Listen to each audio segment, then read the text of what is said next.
இன்றைக்கி நம்ம சேனலில் சூப்பரான மஷ்ரூம் பிரியாணி எப்படி செய்கிறதுன்னு பார்த்துடலாமா? இதுக்காக நான் ஒரு பாக்கெட் மஷ்ரூமை 2ஆக கட் பண்ணி வச்சுருக்கேன். 2 வெங்காயம், ஒரு பெரிய தக்காளி, 2 பச்சை மிளகாய், கொஞ்சமாக எண்ணெய்,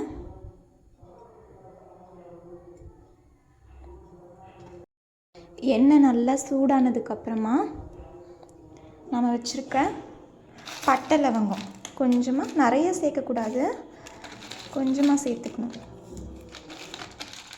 பட்டை லவங்கம், ஏலக்காய், 2 கிராம்பு, அவ்வளோதான். இப்போது எண்ணெயில் சேர்த்துடலாம். இப்போது நம்ம கீரி வச்சுருக்க 2 பச்சை மிளகாய் ஆட் பண்ணிக்கலாம். அடுத்ததான் நீட்டாக கட் பண்ணி வச்சுருக்க ஆனியன் நல்லா கோல்டன் ப்ரௌன் கலர் வர வரைக்கும் நல்லா நம்ம அதை கிண்டிக்கிட்டே இருக்கணும். நம்ம இப்போ வச்சுருக்க தக்காளியை போட்டுடலாம்.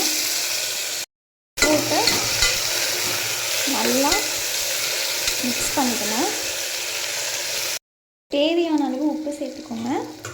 தக்காளி நல்லா வதங்கணும்.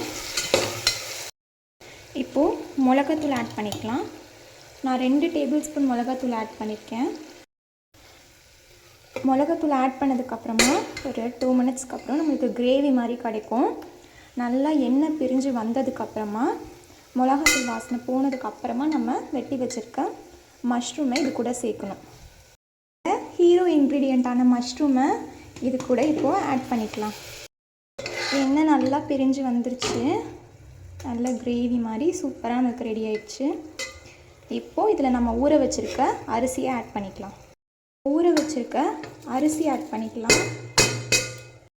நான் ஒரு ஆளாக்கு அரிசி போட்டேன், அதனால் 2 டம்ளர் தண்ணி ஊற்றிக்கலாம்.